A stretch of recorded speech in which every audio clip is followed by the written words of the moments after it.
اللهم صل على محمد وعلى آل محمد كما صليت على إبراهيم وعلى آل إبراهيم إنك حميد مجيد. اللهم بارك على محمد وعلى آل محمد كما باركت على إبراهيم وعلى آل إبراهيم إنك حميد مجيد. بہت اچھی آواز تھی، ہلکی آواز رکھیں، ہلکی، بالکل اچھی آواز تھی، ہلکی کریں.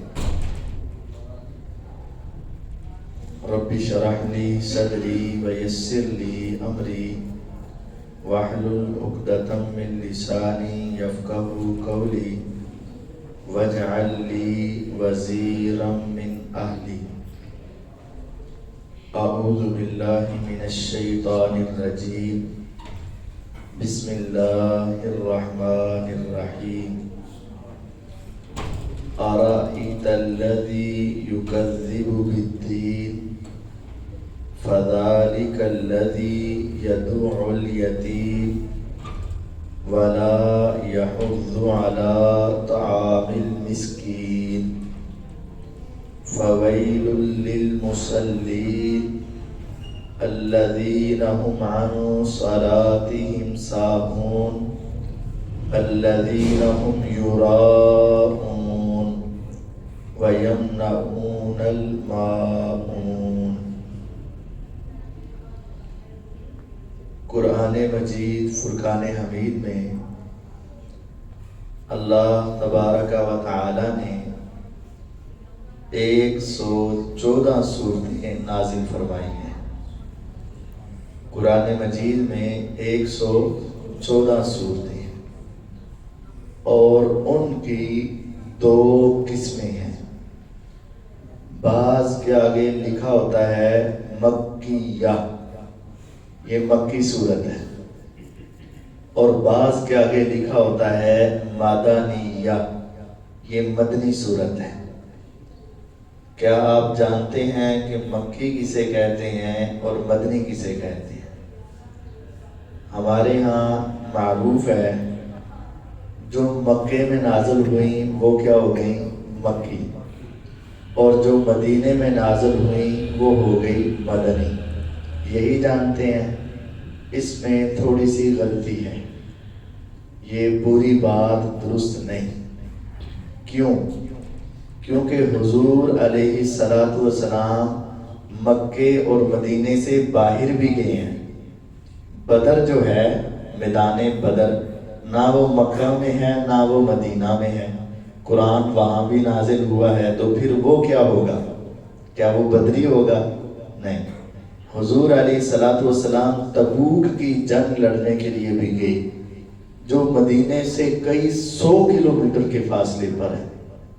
وہاں بھی قرآن نازل ہوا ہے.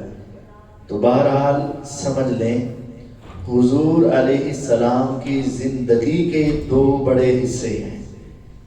آپ کو 40 سال کی زندگی میں نبوت عطا کی گئی. 13 سال آپ مکہ میں رہے اور پھر آپ نے ہجرت کی تو 10 سال مدینہ میں گزارے. جو مکہ کی زندگی ہے وہ مکی زندگی ہے، اور جو مدینے کی زندگی ہے وہ مدنی زندگی ہے. جو قرآن مکی زندگی میں نازل ہوا، علاقہ کوئی بھی ہو، وہ سارا مکی ہے. اور جو قرآن مدنی زندگی میں نازل ہوا وہ ساری صورتیں مدنی ہیں. اس کو مزید سمجھیے. نبی پاک صلی اللہ علیہ وسلم جب ہجرت کر کے مدینہ طیبہ گئے تو ہجرت کے 8 سال بعد آپ نے مکہ کو فتح کیا. جب آپ مکہ فتح کرنے کے لیے آئے، مکہ میں پہنچے، وہاں بھی قرآن نازل ہوا. اب جگہ مکہ ہے لیکن آپ کی زندگی کون سی گزر رہی ہے؟ مدنی. تو جو اس موقع پر مکے میں قرآن نازل ہوا وہ بھی مدنی کہلائے گا، اگرچہ جگہ مکی ہے لیکن زندگی مدنی ہے۔ آپ اس کے بعد 10ویں سال حج کے لیے آئے، جس کو حجۃ الوداع کہتے ہیں۔ اس حج کے موقع پر بھی آپ پر آیات نازل ہوئی مکہ میں۔ جگہ کون سی ہے؟ مکہ، لیکن زندگی کون سی گزر رہی ہے؟ مدنی۔ اس موقع پر جو آیات اور سورتیں نازل ہوئیں ان کو بھی مدنی کہا جائے گا۔ تو یہ بات سمجھ لیں، مکی صورتیں وہ ہیں جو مکی زندگی میں نازل ہوئیں، اور مدنی صورتیں وہ ہیں جو مدنی زندگی میں نازل ہوئیں، جگہ کوئی بھی ہو، بدر ہو، احد ہو، حنین ہو، تبوک ہو، حتیٰ کہ مکہ ہی کیوں نہ ہو، جو مکی زندگی میں نازل ہوئی وہ مکی، اور جو مدنی زندگی میں نازل ہوئی وہ مدنی ہے۔ سورۃ الماعون جس کی تلاوت میں نے آپ کے سامنے کی، یہ مکی سورت ہے، گویا کہ مکی زندگی میں نازل ہوئی۔ اب یہ اس کا نام ماعون کس نے رکھا؟ سورتوں کے جو نام ہیں وہ اللہ تعالیٰ نے رکھے ہوئے ہیں، اللہ تعالیٰ نے رکھے، اپنی مرضی سے ہم نام نہیں رکھ سکتے۔ اور یہ سورتوں کے جو نام ہے نا، بسا اوقات اللہ تعالیٰ کسی سورت کے پہلے لفظ سے رکھ دیتے ہیں، جیسے سورت یاسین ہے، یاسین والقرآن الحکیم، سورت رحمان ہے، الرحمن علم القرآن، سورت طٰہٰ ہے، طٰہٰ ما انزلنا علیک القرآن لتشقیٰ، اسی طرح کی صورتیں، یعنی پہلے لفظ سے، اور بسا اوقات آخری لفظ سے، جیسے یہ صورت ہے وَيَمْنَعُونَ الْمَاعُونَ، صورت کا نام سورۃ الماعون ہے۔ بسا اوقات اس صورت کے اندر کوئی خاص واقعہ ہوتا ہے اور وہ یاد رکھوانا مقصود ہوتا ہے، بار بار یاد کروانا مقصود ہے، اس واقعے کی وجہ سے اس کا نام رکھ دیتے ہیں۔ جیسے دوسری صورت میں ایک گائے کا واقعہ ہے تو صورت کا نام کیا رکھ دیا؟ سورۃ البقرہ، اس میں گائے کا ایک واقعہ۔ تو یہ اللہ تعالیٰ نے اپنی مرضی سے رکھے ہیں، کبھی پہلے لفظ سے، کبھی آخری لفظ سے، کبھی واقعہ سے، کبھی درمیان کے کسی لفظ سے، تو یہ اللہ تعالیٰ نے خود رکھے ہوئے ہیں۔ اب یہ صورتیں جو مکی ہیں ان کے اندر آخرت کا اور دنیا میں جینے کا زیادہ انداز بتایا گیا ہے، تذکرہ کیا گیا ہے۔ اس کا تھوڑا سا ترجمہ میں آپ کے سامنے رکھتا ہوں۔ بسم اللہ الرحمن الرحیم۔ أَرَأَيْتَ الَّذِي يُكَذِّبُ بِالدِّينِ، کیا تم نے دیکھا ہے وہ شخص جو قیامت کو جھٹلاتا ہے؟ کیا قیامت کا منکر آدمی دیکھا ہے تم نے؟ کیا تمہیں پتا ہے کہ قیامت کو جھٹلانے والا کون ہے؟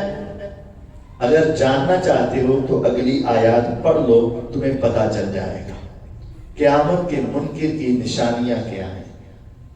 پہلی نشانی فَذَلِكَ الَّذِي يَدُعُّ الْيَتِيمَ، قیامت کا منکر ہے وہ شخص جو یتیموں کو دھکے دیتا ہے۔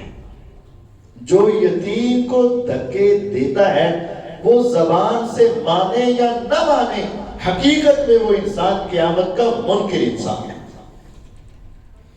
یتیم کو دھکے دینے والا۔ اب یتیم کسے کہتے ہیں یہ بات بھی سمجھ لیں۔ ہمارے ہاں صرف اتنی بات ہے کہ جس کا والد نہیں ہے وہ یتیم ہے، یہ بات درست ہے لیکن مکمل نہیں، کیونکہ جتنے میرے بزرگ ہیں جو 50 60 70 80 سال کے بزرگ ہیں، ان کے والد مشکل سے ہی دنیا میں ہوں گے، تو کیا ان کو یتیم کہا جائے گا؟ نہیں۔ اگر صرف یہ کہیں کہ جس کا والد نہیں ہے وہ یتیم ہے، پھر تو بہت ساری دنیا کیا بن جائے گی؟ یتیم۔ ایسا نہیں ہے، حدیث ہے لا یتم بعد احتلام، بلوغت کے بعد یتیمی ختم ہو جاتی ہے۔ جب بچہ یا بچی بالغ ہو جائے، جوان ہو جائے، اگرچہ اس کا والد نہ بھی ہو، تو یتیمی کا لفظ اس وقت تک ہے جب تک وہ بالغ نہیں ہے۔ جب بالغ ہو گیا تو یتیمی کا لفظ اس سے ختم ہو گیا۔ جیسے میرے والد اس دنیا میں نہیں ہے تو مجھے یتیم نہیں کہا جائے گا، کیوں؟ کیونکہ میں بالغ ہو چکا ہوں۔ تو یتیم کسے کہتے ہیں؟ وہ نابالغ بچہ یا بچی جس کا والد اس دنیا میں نہ ہو اسے یتیم کہتے ہیں۔ تو یتیم کو دھکے دینے والا یتیم کو دھکے دینے والا قیامت کا منکر کہلائے گا۔ یتیم کو دھکے دینے والا قیامت کا منکر کیسے بن گیا؟ اس نے تو قیامت کے بارے میں کچھ کہا نہیں، کہا ہے۔ اگر کسی کو پتا ہو میں نے اس کو جھڑکا، میں نے اس کو مارا، میں نے اس کو ڈانٹا تو مجھے کوئی پوچھنے والا ہے، تو انسان اس سے بھی ڈرے گا اور وہی اس کو جھڑکے گا، وہی مارے گا، وہی ڈانٹے گا، وہی دھکے دے گا جس کو پتا ہو کہ مجھے کوئی پوچھنے والا نہیں ہے۔ وہ یہ دیکھ رہا ہے دنیا میں اس کا والد نہیں ہے اور مر کے میں نے جینا نہیں ہے، اس وجہ سے تو یتیم پہ ظلم کر رہا ہے، یتیم کو دھکے دے رہا ہے۔ اگر اسے پتا ہو کہ دنیا میں کوئی پوچھے نہ پوچھے، ایک دن آئے گا جب مجھے قبر سے اٹھایا جائے گا، رب کے سامنے کھڑا کیا جائے گا اور مجھ سے ہر ایک چیز کا سوال کیا جائے گا، تو پھر وہ یتیم کو دھکے نہیں دے گا۔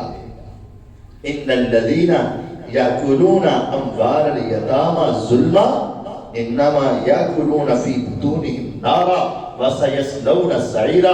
جو یتیموں کا مال ظلم سے کھا جاتے ہیں، یتیموں کا مال ہضم کر جاتے ہیں، وہ یہ سمجھتے ہیں کہ بچہ ہے، اس کو کیا پتا چلے گا، اس کو کیا معلوم ہے، میں اس کے مال پہ قبضہ کر لوں، میں اس کو 4 کہانیاں سنا دوں گا، 2-4 باتیں بتا دوں گا اور اس کے مال کو میں لے جاؤں۔ فرمایا مت سمجھنا کہ تم دنیا کے کھانے کھا رہے ہو، جو یتیم کا مال ظلم سے کھا رہا ہے، حقیقت کے اندر وہ جہنم کی آگ اپنے پیٹ میں بھر رہا ہے اور آنکھیں بند ہونے کی دیر ہے۔ وَسَيَصْلَوْنَ سَعِيرًا، وہ بھڑکتی ہوئی آگ کے اندر داخل ہو جائے گا۔ یتیم کو دھکے دینا قیامت کے منکر کی نشانی ہے۔ یتیم کا مال کھانا، اس کے مال پہ قبضہ جمانا، اس کی پراپرٹی کو اپنے نام لگوانا اتنا بڑا جرم ہے کہ انسان اپنی آخرت کا منکر بھی بنا اور جہنم کی آگ بھی اپنے پیٹ میں داخل کر رہا۔ میرے آقا نے فرمایا تھا الا انبئکم باکبر الکبائر، ایک ہے صغیرہ گناہ، ایک ہے کبیرہ گناہ، ایک ہے اکبر الکبائر، چھوٹا صغیرہ گناہ، بڑا گناہ کبیرہ گناہ، اکبر الکبائر، کبیرہ سے بھی بہت بڑے کبیرہ گناہ۔ اے میرے صحابہ سب سے بڑے گناہ بتاؤ؟ بلا یا رسول اللہ، کیوں نہیں اللہ کے حبیب علیہ السلام بتائیں؟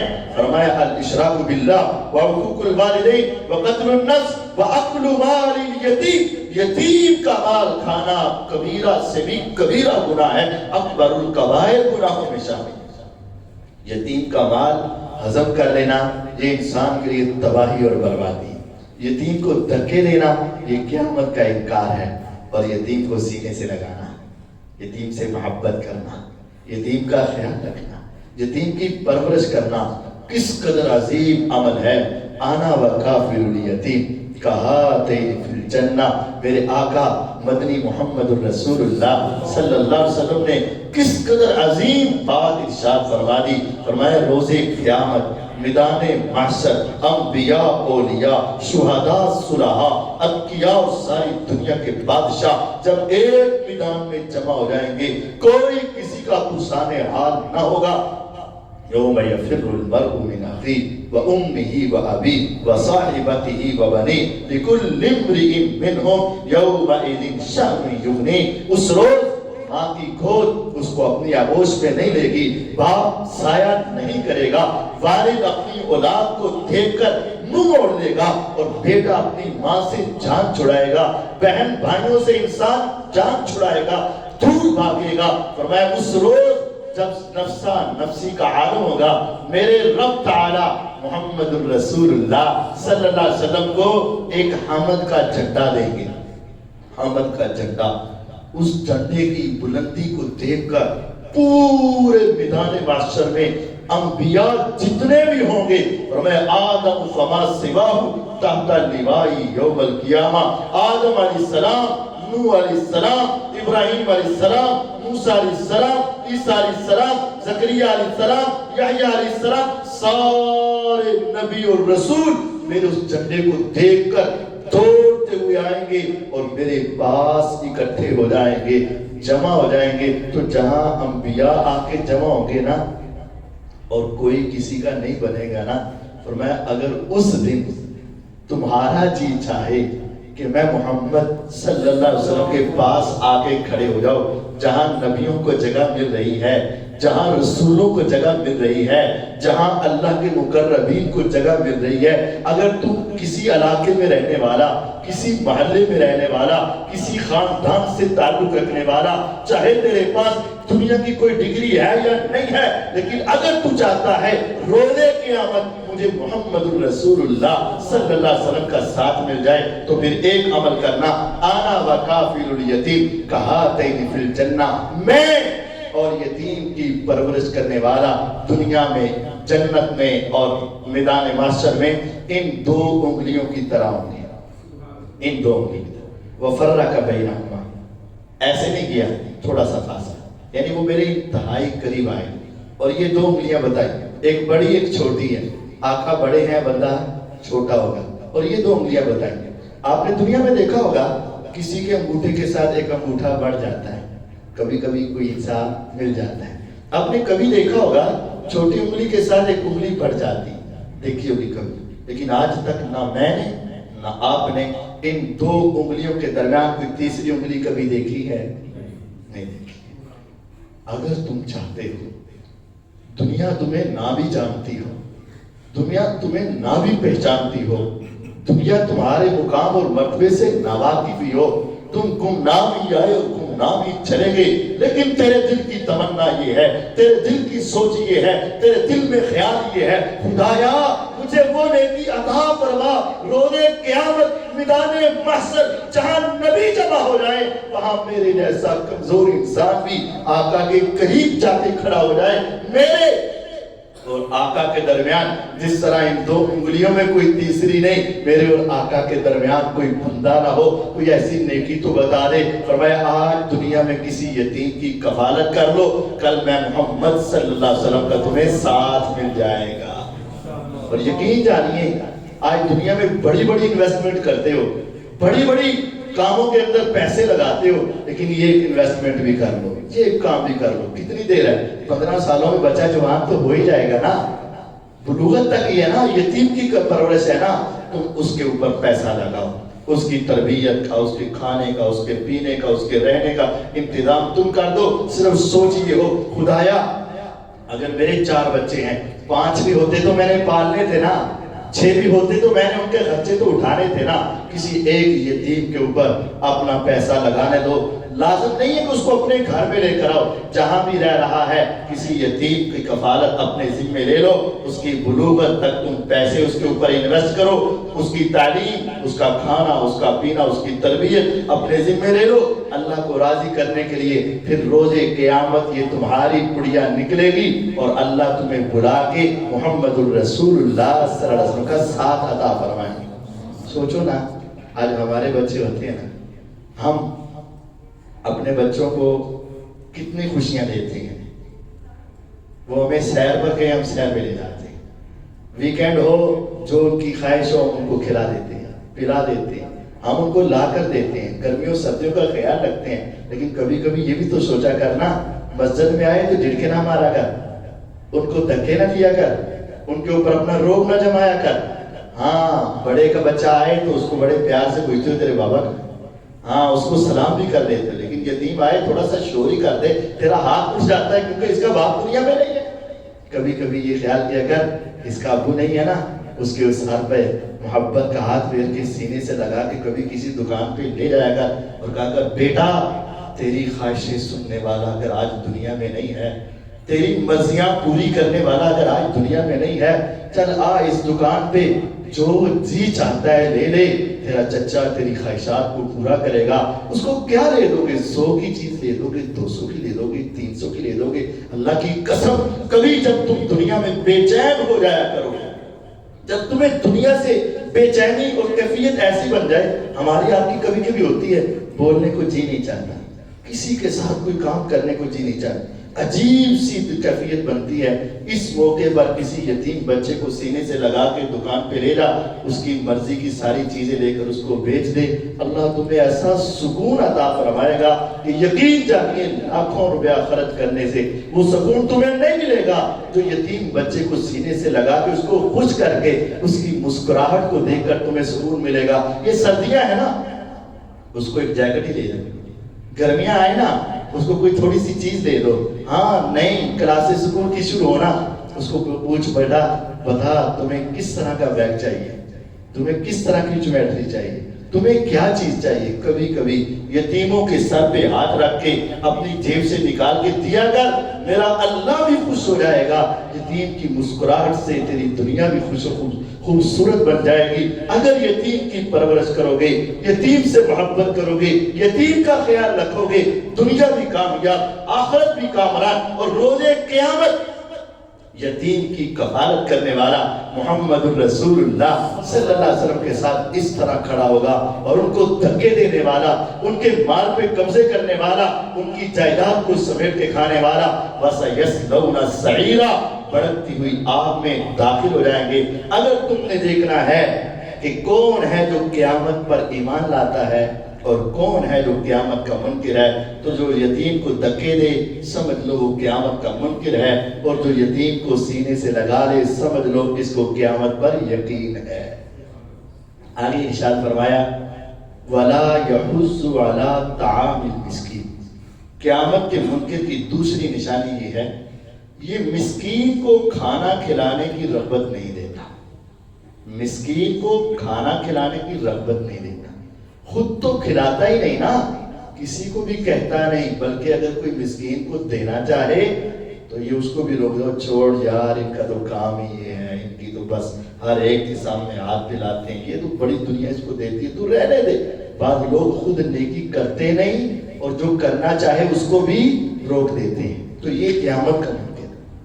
مسکین کو کھانا کھلانے کی رغبت نہیں دے. مسکین کون ہے ہمارے معاشرے میں؟ یہاں بھی تھوڑی سی غلطی پائی جاتی. ایک معروف ہے جس کا والد نہ ہو وہ یتیم ہے, اور جس کی ماں نہ ہو وہ مسکین, یہ کہا جاتا ہے. لیکن ایسا نہیں ہے. والد نہ ہو وہ بھی یتیم ہے, ماں نہ ہو وہ بھی یتیم ہے. مسکین کیا ہے؟ مسکین وہ ہے جو کچھ کماتا تو ہے, اس کے پاس کچھ پیسے آمدنی تو ہے, لیکن اس کے جائز اخراجات اس کی کمائی سے زیادہ ہیں. جائز اخراجات اس کی کمائی سے, یہ مسکین ہے. دوسرے لفظوں میں سمجھو کہ جو اس کی ضروریات ہے وہ پوری نہیں ہو رہی. فقیر اور مسکین کا فرق سمجھ لیں. فقیر وہ ہوتا ہے جس کے پاس کچھ نہیں, یہ فقیر ہے.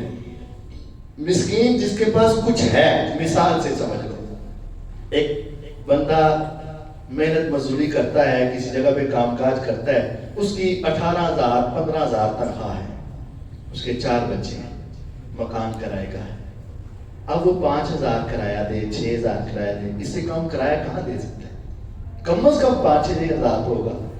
اب وہ بل بھی دے تو 2-3 ہزار 4,000 بل بھی دے دے گا, 8,000 تو ایسے گیا. اب 10,000 سے وہ پورے مہینے میں 4 بچے, 2 یہ افراد, ان کا کھانا کرے, بچوں کی سکول کی فیسیں دے, ٹیوشن کی فیسیں دے, دودھ لائے, اگر بیمار ہو جائے تو اس کی دوائی لے کر آئے, خوشی آئے تو کپڑے لے, عید آئے تو کیا کرے. گویا کہ 18,000 والا اپنے یہ سارے اخراجات پورا کر سکتا نہیں. یہ مسکین آدمی ہے, یعنی کچھ نہ کچھ ہے لیکن اس کے جائز اخراجات پورے, یہ مسکین ہے. اپنی صفوں میں مساکین کو تلاش کیا کر. یہ جو بالکل باہر 24 گھنٹے مانگتے رہتے ہیں نا, ان کے بجائے یہ تو روزانہ کے کئی ہزار اکٹھے کرتے ہیں, جن کو 10 کر کے کئی ہزار اکٹھے کرتے ہیں. لیکن جو محنت کر رہا ہے, مزدوری کر رہا ہے, پھل بیچ رہا ہے, سبزی بیچ رہا ہے, حالات سے تنگ آ کر بہت مشکلات سے گزارا کر رہا ہے, لیکن کسی کے سامنے ہاتھ نہیں پھیلاتا. اپنے علاقے میں, اپنے خاندان میں, اپنے محلے میں, اپنی مسجد میں, اپنی صفوں میں ایسے مسکینوں کو تلاش کرو اور ان کے ساتھ تعاون کرو. میرے پیغمبر علیہ الصلوۃ والسلام نے فرمایا الساعی علی الارملہ والمسکین کالمجاہد فی سبیل اللہ. ایک مجاہد پتہ ہے اس کو روزے قیامت کتنا درجہ ملے گا؟ مجاہد کا کیا درجہ ہوگا؟ فرمایا ان فی الجنت لمیۃ درجہ اعدها اللہ للمجاہدین فی سبیل اللہ۔ جنت میں نا ایک محل ہے جس کی 100 منزلیں ہیں، جس کے 100 درجے ہیں۔ یہاں تو اوپر والے درجے میں دوسری تیسری منزل پہ چڑھنا مشکل ہوتا ہے نا، جنت میں ایسا نہیں ہوگا۔ تیرے دل میں خیال آیا 10ویں منزل پہ تو پہنچ جاؤ گے، 5ویں منزل پہ پہنچ جاؤ گے، 50ویں منزل پہ پہنچ جاؤ گے، تو ویسے ہی چلے جاؤ گے۔ اور دعا کرتے ہو نا اللہ اس کے درجات بلند کرے۔ 100 درجے، جتنا اوپر جائے گا نا اتنا اللہ تعالیٰ کے قریب ہوتا جائے۔ سب سے اوپر والی جو جنت ہے نا اس سے اوپر میرے اللہ کا کیا ہے؟ عرش ہے۔ اوپر اللہ کا عرش ہے، نیچے بندہ ہے، کتنا خوبصورت منظر ہوگا۔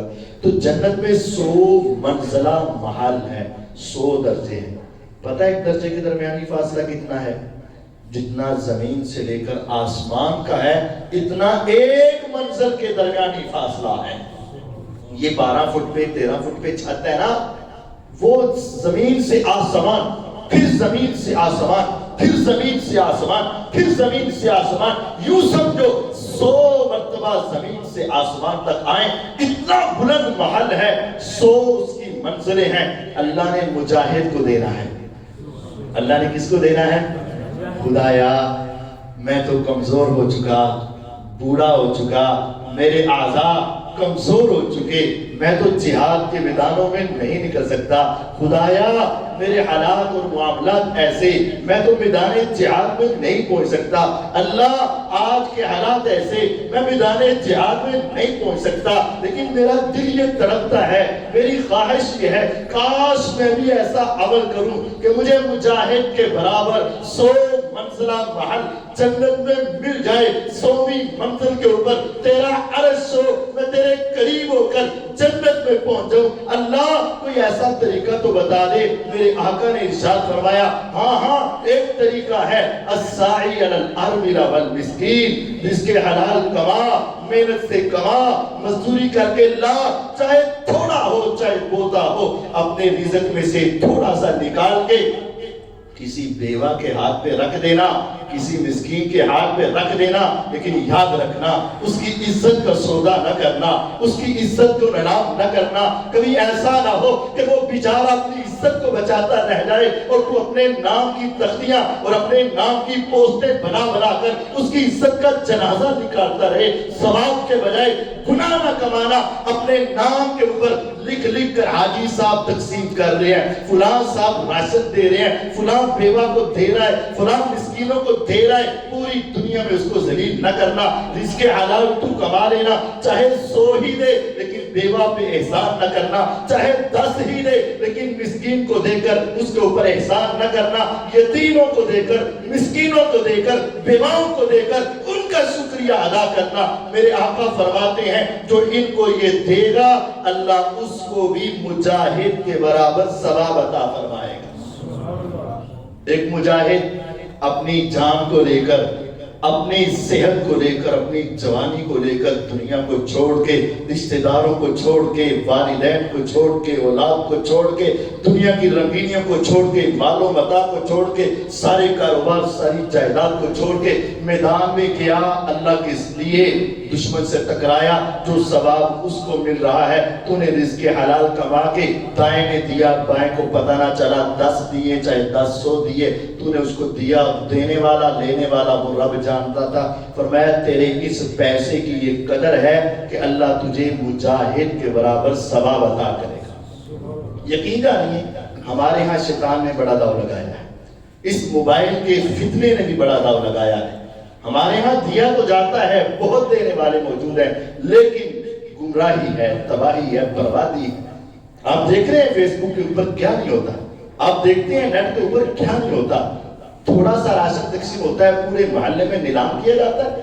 نہیں، ایسا مت کرو، ایسا مت کرو۔ اور کسی بیوہ کو دے بھی دیتے ہیں، بھائی فوت ہوا، بیوہ گھر میں رکھ لی، اور پھر کیا ہوتا ہے اس کو اپنا نوکر سمجھا جاتا ہے، اس کے بچوں کو اپنا غلام سمجھا جاتا ہے، اپنے بیٹوں کو بٹھا کر ان سے کام کروایا جاتا ہے، اس بیوہ کو کھلا کر پھر اس کو اپنی نوکرانی بنایا جاتا ہے، اور اگر تھوڑی سی بات کرے تو کہتے ہیں تیرا خرچہ نہیں اٹھاتے، تجھے دیکھ نہیں رہے, تجھے کھلا نہیں رہے, تیرے بچوں کے اوپر ہم خرچہ نہیں کر رہے. خدا کے واسطے اس بات کو دوسرے اینگل سے سوچ. تیری اور میری کیا اوقات ہے کہ ہم روزے قیامت محمد الرسول اللہ صلی اللہ علیہ وسلم کے پاس پہنچ جائیں؟ نہیں ہے. تیری اور میری کیا ایسی کیفیت ہے کہ ہم مجاہد کے برابر ثواب پائیں اور اللہ کے مقربین میں شامل ہو رہے؟ جب تو یتیم کو دے, جب تو مسکین کو دے, جب تو بیوہ کو دے, ساتھ اس کا شکریہ ادا کر. اس نے تجھ سے 4 پیسے لے کر تیری جنت کے دروازے کھلوا دیے ہیں. اس نے تھوڑے سے پیسے لے کر تجھے پیغمبر کا ساتھ عطا کروا دیا ہے. اس نے تھوڑے سے پیسے لے کر تجھے جنت کے 100 منزلہ محل کا مالک بنا دیا ہے. اگر وہ چاہتی 2, 4, 6 ہزار نہ لیتی تو جنت کے دروازوں تک کیسے پہنچتا؟ تو جنت کے 100 منزلہ محل کو کیسے خریدتا؟ تو پیغمبر کا ساتھ کیسے لے سکتا تھا؟ یہ تو یتیم کا تیرے اوپر احسان ہے, یہ تو بیوہ کا تیرے اوپر احسان ہے, یہ تو مسکین کا تیرے اوپر احسان ہے کہ تیرے تھوڑے سے پیسے لے کر تجھے اللہ کی جنت کا وارث بنا رہا ہے. اس کا شکر ادا کر, اس کا شکر ادا کر کہ اس نے تھوڑے سے پیسے لے کر تیری جنت کو آسان بنا دیا ہے. مجھے یاد آیا وہ واقعہ, ہمارے دوست ہیں, بزرگ بھی ہیں, عبد المالک مجاہد صاحب. ان کا ایک ادارہ بھی ہے دار السلام سیکریٹریٹ کے اوپر. ان کی ایک کتاب ہے, بڑی کتابیں ہیں, ایک اہم کتاب ہے, لیجئے گا, نہیں تو نیٹ سے ڈاؤن لوڈ کر کے پڑھیے گا. دعاؤں کی قبولیت کے سچے واقعات, دعاؤں کی قبولیت کے سچے واقعات. ایک مرتبہ پڑھیے گا ضرور, چاہے نیٹ سے ڈاؤن لوڈ کر لیں, گوگل سے ہو جائے گا یا پیسوں کی لے جائیں. ایک مرتبہ پڑھیں گے تو آپ مجھے یاد ضرور کریں گے, آپ کی ایمانی کیفیت بہت بڑھ جائے گی. انہوں نے وہ واقعات لکھے ہیں جہاں سچے واقعات. ریاض شہر میں رہتے ہیں تو پاکستانی لیکن وہاں رہتے ہیں. ریاض شہر کا ایک واقعہ انہوں نے نقل کیا, جس شہر میں وہ رہتے ہیں, سچا واقعہ. مکے کے ایک شخص ہے, اس کو خواب آیا کہ یہ فون نمبر ہے اور یہ اس فون والے کا نام ہے, کام یہ ہے کہ اس سے رابطہ کرو اور اس کو عمرہ کرواؤ. یہ فون نمبر ہے, یہ اس کا نام ہے, اس کو عمرہ کرواؤ. میں اور آپ عمومی کیفیت یہ ہے کہ بندہ اپنا فون نمبر ایک مرتبہ بتائے بس کرے تو 5 منٹ بعد ہمیں وہ نمبر یاد نہیں ہوتا. لیکن یہ خواب اس کی طرف سے تھا. تو صبح ہوئی تو خواب یاد ہے, نام بھی یاد ہے, نمبر بھی یاد ہے, لیکن کاروباری تھا, مالدار تھا, اپنے کام میں مصروف ہوا, بھول گیا. چند دن گزرے, چند دن کے بعد پھر اس کو خواب آیا, ارے تمہیں کہا تھا یہ فون نمبر ہے, یہ نام ہے اور اس کو عمرہ کرواؤ. اب اس نے سوچا, صبح ہوئی پھر یاد آیا, ہاں یار یہ تو 2 مرتبہ ہوا, لیکن پھر اپنے کام کاج میں مصروف ہو گیا. تیسری مرتبہ چند دن بعد پھر اس کو یہ خواب آیا کہ تمہیں بار بار کہا جا رہا ہے یہ فون نمبر ہے, یہ نام ہے, اس کو عمرہ کروا. اب کی بار اس نے سمجھا 3 مرتبہ ہو گیا, لگتا ہے کوئی بات اہم ہے. صبح ہوئی, نماز پڑھی, قصہ سے پوچھا کہ صاحب ایسے ایسے 3 مرتبہ خواب ہے. تو اس نے کہا تم عمرہ کروانے کی طاقت رکھتے ہو نا, وقت اور استطاعت ہے نا؟ اس نے کہا کیوں نہیں, اللہ کا دیا ہوا بہت کچھ ہے, تو پھر کروا اسے, تو پھر کروا اسے. اس نے کہا اچھا. دن چڑھا, فون ملایا, وہی نمبر ملایا, مل گیا, نام پوچھا تو وہی نام جو خواب میں آیا. تو اس نے اب کہہ دیا میں تمہیں عمرہ کروانا چاہتا ہوں. اس نے زوردار ایک کہکا لگایا, اس نے کہا بھول گئے ہو, لگتا ہے کسی اور سے آپ نے بات کرنی تھی, میرا تو آپ سے تعلق ہی کوئی نہیں. اس نے کہا نہیں, نمبر تیرا ہی ہے نا, ہاں میرا ہے, نام تیرا ہی ہے, یہ ہے نا. اس نے یہی, میں تمہیں عمرہ کروانا. اس نے کہا کہ تیرا میرے ساتھ تعلق ہی کوئی نہیں. جب اس نے اصرار کیا, اس نے کہا, لیکن جب 3, 4, 5 مرتبہ کہا تو مسلمان عمرے سے انکار کتنی مرتبہ کر سکتا؟ اس نے کہا چل ٹھیک ہے, کروانا ہے تو کروا دے, لیکن میں ایک ماڑا بندہ ہوں, غریب آدمی ہوں, میں ریاض میں رہتا ہوں, تم کہاں؟ کہتا مکے میں. خواب آنے والا مکے میں تھا, تو کہتا پھر آ جا ریاض میں, مجھے یہاں سے آ کر لے جا اور پھر وہاں سے عمرہ کروا کے چھوڑ جانا, آنے جانے وہاں کا سارا خرچہ تیری ذمہ داری, اور وعدہ کر کے چھوڑ کے جائے گا تو میں کر لیتا ہوں عمرہ. اس نے کہا تو تیار ہو, میں آ رہا ہوں. اسے کیا پتا کہ اس کو 3 مرتبہ خواب ہے. اس نے تیاری کی، گاڑی پکڑی، چلا گیا. کئی گھنٹوں کی مسافت کے بعد جب وہاں پہنچا تو ذہن میں خیال اور سکیچ یہ بنایا ہوا تھا کہ پتہ نہیں وہ کتنا نیک ہوگا، کتنی دعائیں کر رہا ہوگا، کتنا وہ بوڑھا سا انسان ہوگا، یا کیا وجہ ہے کہ اللہ تعالیٰ بار بار مجھے یہ دکھا. لیکن جب اس کو دیکھا نا تو ایک دم سے پریشان ہوا کہ یار اس کو، یہ تو نوجوان لڑکا ہے اور ظاہری وضع قطع اس کی کوئی زیادہ دین دارانہ بہت نیکی والی نہیں ہے کہ ماتھے پہ محراب ہو اور بڑا متقی انسان، ایسا تو کوئی نہیں. بہرحال بات ہوئی، اس کو بٹھایا، احرام دیا، سارا ایک خرچہ اس نے کر، احرام دیا، احرام باندھا، مکے میں پہنچے.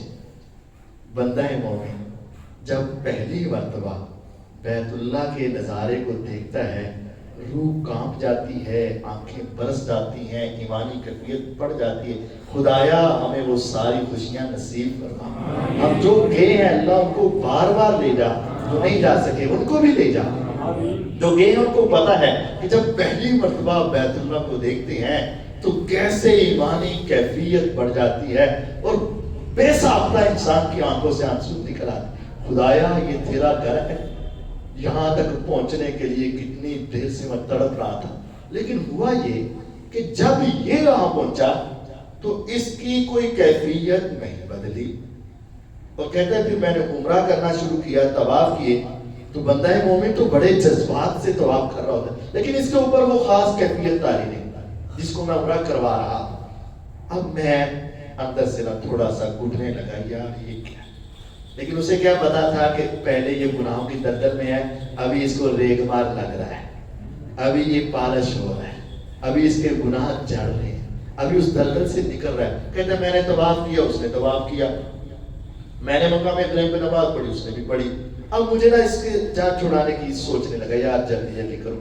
میں اس کو کیا لے آیا، میں نے صفا مروہ کی سائی جلدی جلدی کی، اس نے بھی کی، بال کٹوائے منڈوائے ہوئے، کھانا کھانے لگے. اب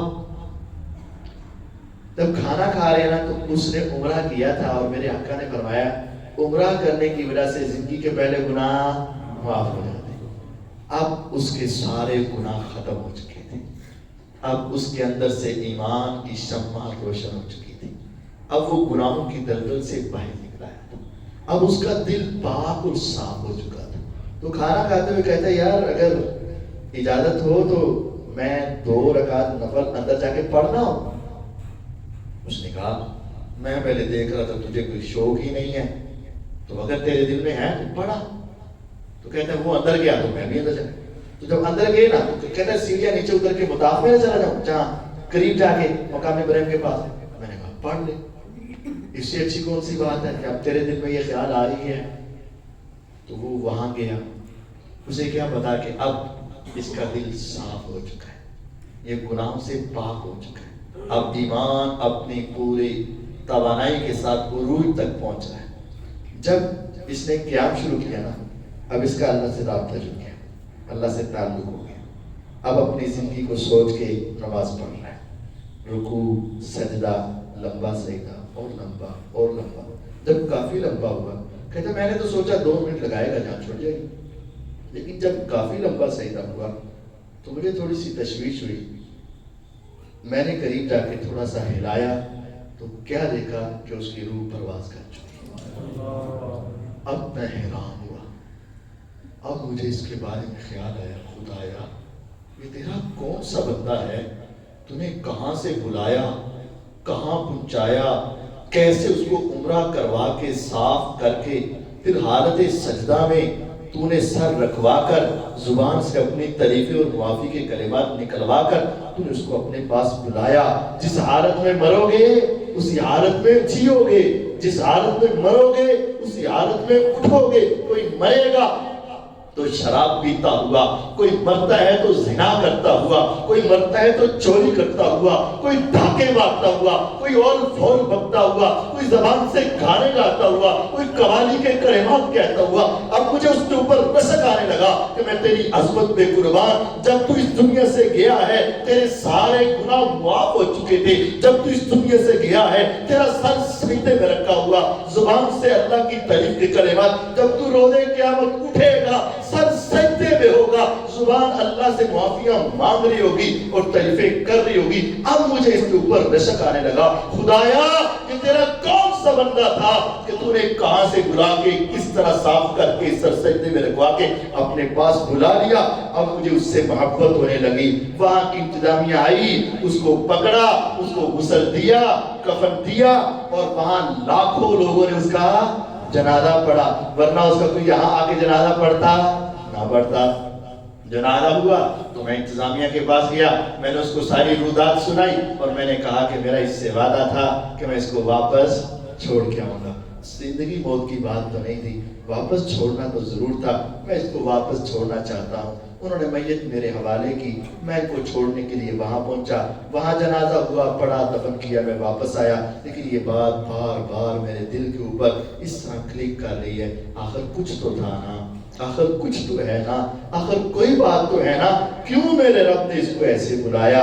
میں نے چند دن کے بعد وہی فون ملایا اور میں نے اپنا تعارف کروایا اور میں نے کہا بہنا ایک بات بتاؤ, آخر اس کی نیکی کیا تھی, آخر یہ کرتا کیا تھا. اس نے کہا کیا بتاؤں, نیک نہیں تھا زیادہ, میرا خامد بہت نیک نہیں تھا, لیکن ایک بات ہے, تو عید و رسالت تو ہی نا. اس کے بعد ایک بات ہے کہ میری ہمسائی ہفتہ مہینہ سال نہیں 4 سال ہوئے کہ اس کا خامد اس دنیا سے چلا گیا اور اس کے بچے یتیم ہو گئے اور عورت بیوہ ہو گئی. 4 سالوں میں کوئی دن ایسا نہیں ہے کہ جب بھی یہ اپنے بچوں کے لیے کوئی پھل لے کر آئے یا اپنے بچوں کے لیے کوئی چیز لے کر آئے تو اس کے ایک ہاتھ میں ہو دوسرا ہاتھ خالی ہو. کبھی ایسا نہ ہوا. یہ جب بھی آتا تھا دونوں ہاتھوں میں برابر کا اٹھاتا تھا, اور شام کے وقت ان بچوں کو بھی آس ہوتی تھی اور اس بیوہ کو بھی طاق ہوتی تھی. وہ دروازے کی طرف دیکھتے رہتے اور کھٹکنے کا انتظار کرتے. میرا خامد آتا, ایک شاپر ان کے دروازے سے لٹکا کے ہلکا سا کھٹکا کے جلدی سے اپنے گھر کے اندر آ جاتا.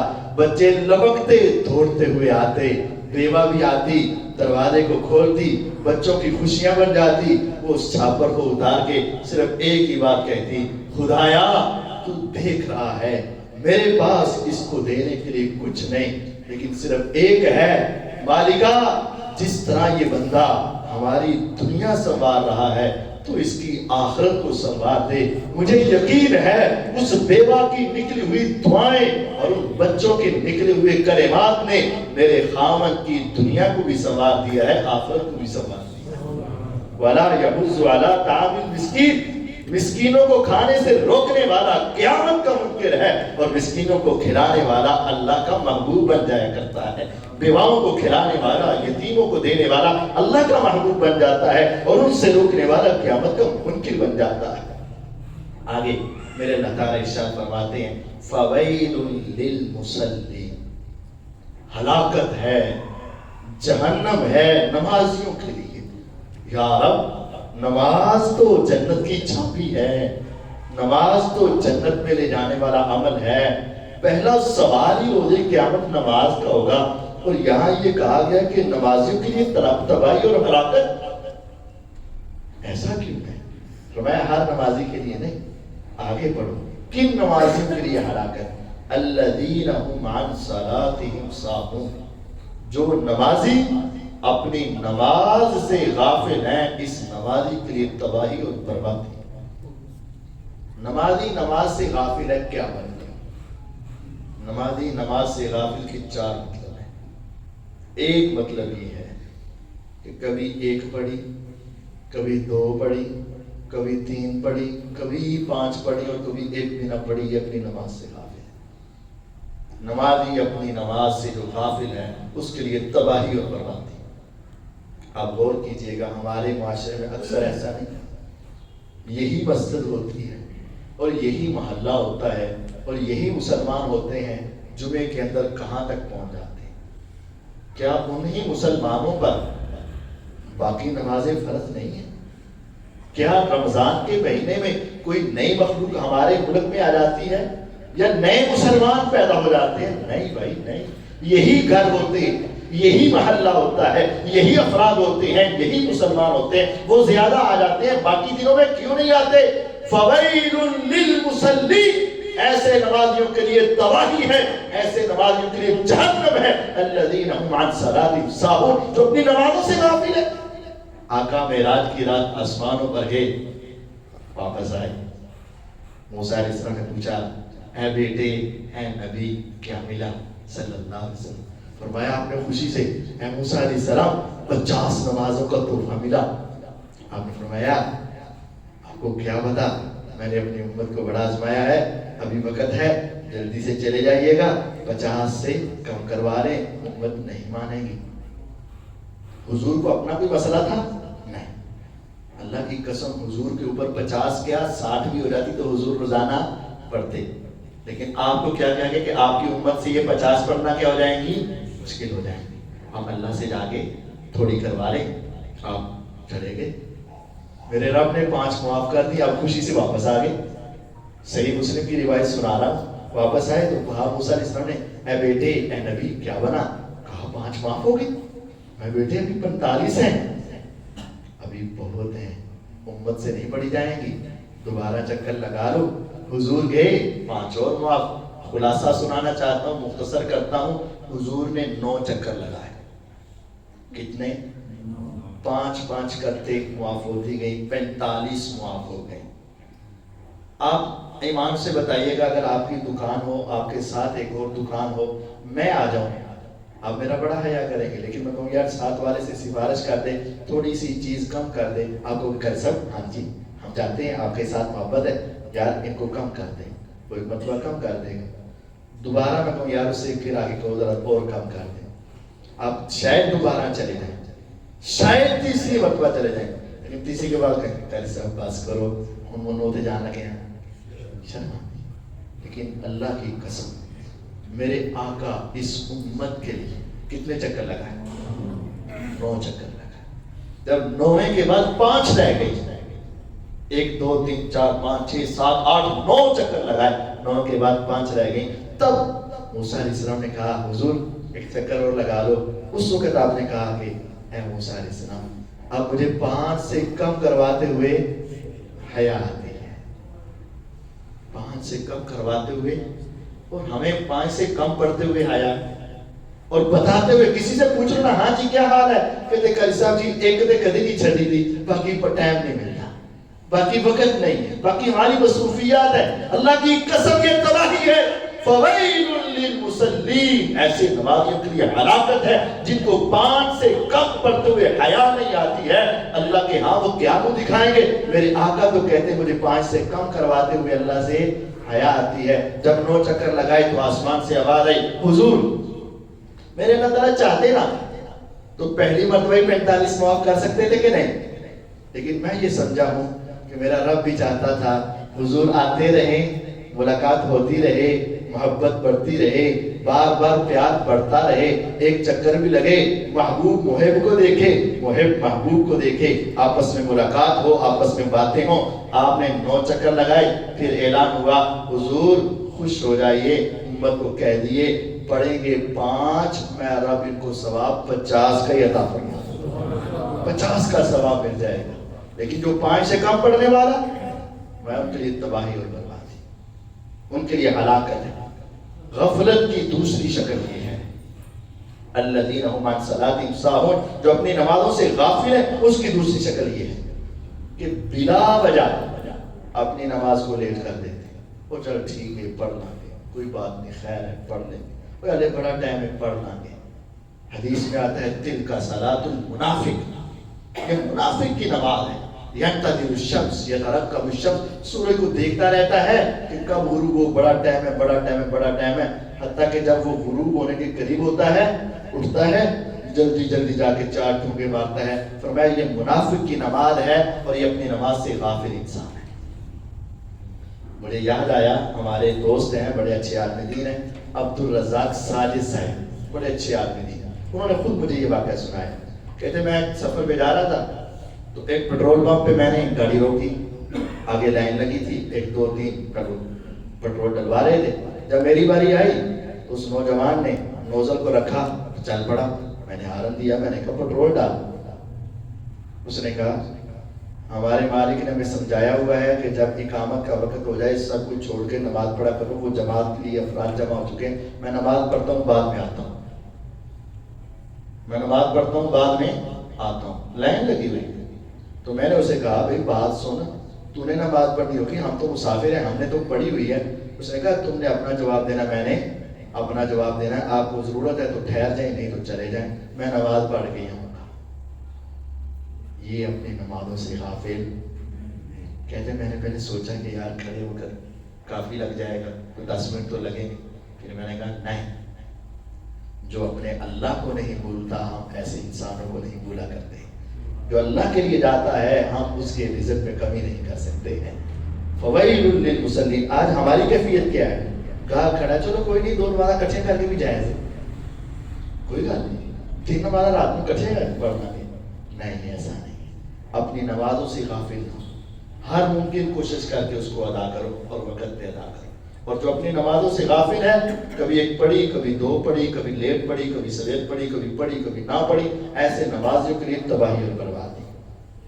آگے فرمایا الذین هم یراؤون. بس اوقات پوری پڑھ رہا ہوتا ہے اور وقت پر پڑھ رہا ہوتا ہے, لیکن افسوس یہ ہے کہ شیطان آ جاتا ہے اور اس کے اندر ریاکاری کا عنصر پیدا ہے. یار تیری قرات کتنی پیاری ہے, یار تیری آواز کتنی پیاری ہے, یار تیرا قیام کتنا پیارا ہے, تو کتنی لمبی نماز پڑھ رہا ہے, تو کتنی توجہ سے پڑھ رہا ہے. یہ تیرے ساتھ ویک تو نے 1 رکعت پڑھی, اس نے 3 پڑھ لی, لیکن تیری نماز کیا بات ہے. فرمایا جب یہ سوچ آتی ہے تب بھی تباہی اور بربادی آ جاتی ہے. ایسے نمازی کے لیے بھی تباہی اور بربادی ہے, ہلاکت ہی ہلاکت ہے. الذین هم یراؤون. جو ریاکاری کرنے والے ان کے لیے بھی ہلاکت ہے. اور آخر میں فرمایا وَيَمْنَعُونَ الْمَاعُونَ. اور وہ عام استعمال کی چیزیں بھی لوگوں کو دینے سے انکار کر دیتے ہیں. یہ بڑی بات ہے اور سمجھنے والی بات ہے. آج ہمارے معاشرے میں یہ سوچ بن گئی ہے. ساتھ والی دکان والا کہنا یار رینچ دینا, انہوں پتہ ہے اس نے یار ہے ہی نہیں. وہ کہنا پلاس دینا, نہیں پوائنٹ ہے ہی نہیں. ہم سایہ کہنا سیڑھی دینا, کہتے نہیں ہے ہی نہیں. کیوں ہوتی ہے گھر میں, کہتے یار یہ خراب کر دیں گے, یار یہ توڑ دیں گے, پتہ نہیں واپس دیتے ہیں کہ نہیں دیتے. ہمارے ہاں معاشرے میں یہ بات پکی ہے. حتیٰ کہ کسی کے پاس چین ہوتا ہے, کھلے پیسے ہوتے ہیں, وہ کہتے ہیں یار 1000 کا چین ہے, وہ نہیں یار ہے ہی نہیں, حالانکہ اس کے پاس ہوتا ہے. یہ عام استعمال کی چیز ہے اور ہمارے معاشرے میں اس کا انکار ہے. ارے اللہ کے بندے, اس کا انکار بھی گناہ ہے. قیامت کے منکر کی نشانیاں بیان ہو رہی ہیں. جو یتیموں کو دھکا دے سمجھ لو یہ قیامت کا منکر ہے. جو مسکینوں کو کھانا نہ کھلائے سمجھ لو قیامت کا منکر ہے. جو نمازوں میں سستی کرنے والا ہو سمجھ لو یہ قیامت کا منکر ہے. جو ریاکاری کرنے والا ہے قیامت کا منکر ہے. اور جو عام استعمال کی چیزیں روکتا ہے یہ بھی قیامت کا منکر ہے. وَيَمْنَعُونَ الْمَاعُونَ. عام چھوٹی چھوٹی استعمال کی چیزیں انکار کر دیتا ہے, روک لیتا ہے. حالانکہ ہمارے دل میں یہ بات ہو اور یہ سوچ ہو اور یہ حدیث ہو, زیادہ سے زیادہ کیا ہو یار چیز خراب کر دے گا نا, پھر کیا ہو. وَاللَّهُ فِي عَوْنِ الْعَبْدِ مَا كَانَ الْعَبْدُ فِي عَوْنِ أَخِيهِ. جب تک بندہ اپنے بھائی کی مدد میں رہتا ہے اتنی دیر تک آسمان والا رب اس کی مدد میں رہتا ہے. تو اس کو چیز دے کر یہ تصور کر آج میں اس کی مدد کر رہا ہوں, جتنی دیر تک وہ میری چیز کو استعمال کرے گا اتنی دیر تک آسمان والا رب میری مدد کرتا رہے گا. تو اپنے فائدے کے لیے دے, تیرا نقصان کبھی نہیں ہوگا جب رب تیرا مددگار ہوگا. تیری چیزوں کی حیثیت کیا ہے؟ آج دنیا میں بڑے بڑے تعلق بناتے ہو, بڑے بڑے ایک دوسرے کے ساتھ معاملے کرتے ہو, اور ایک بڑے بڑے اپنے معاملات کو بڑھانے کے لیے بڑے لوگوں کا قرب تلاش کرتے ہو کہ ویلے سے کم مان گے, موقع سے کم مان گے, لیکن وہ وقت پر کام آتے نہیں آتے ہیں. کوئی کسی کے کام نہیں آتا. ہاں یہ تعلق بنا کے آسمان والا رب تیرے کام آ گیا. اللہ تیری مدد فرمائے. واللہ فی عون العبد ما کان العبد فی عون اخیہ. میں نے اپنے ہمسائے کا تعاون کرنا ہے, میں نے اپنے بھائیوں کا تعاون کرنا ہے, میں نے اپنے رشتہ داروں کا تعاون کرنا ہے, میں نے عام مسلمانوں کا تعاون کرنا ہے. اس وجہ سے نہیں کہ وہ میرے کام آئے, میں نے اس وجہ سے کرنا ہے کہ آسمان والا رب میرے کام آئے. اگر ایسا کروں گا تو اللہ کے اوپر میرا ایمان اور یقین ہے. انکار کروں گا تو منکر قیامت میں بھی شامل ہو سکتے ہو. اللہ تعالیٰ مجھے اور آپ کو حقیقی معنوں میں قیامت کا اقرار کرنے والوں میں شامل رکھے, ان گناہوں سے بچائے اور وہ نیکیاں سمیٹنے کی توفیق عطا فرمائے. وآخر دعوانا ان الحمد للہ رب